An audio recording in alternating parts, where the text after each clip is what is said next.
வீட்டை நல்ல ஒரு கோயிலென வஞ்சி மகளாக்கி வைத்தாள். கோயில் மணி தீபம் என்று பிள்ளையொன்று ஈன்றெடுத்தாள். மலையாளின் சுமையாவும் தாங்கிடுவாள். அவள் கணநேரம் பிரிந்தாலும் ஏங்கிடுவாள்.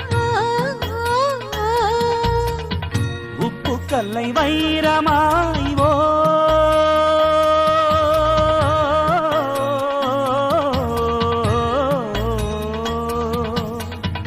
உப்பு கல்லை வைரமாய் செப்பு சிலை மாற்றினாள்.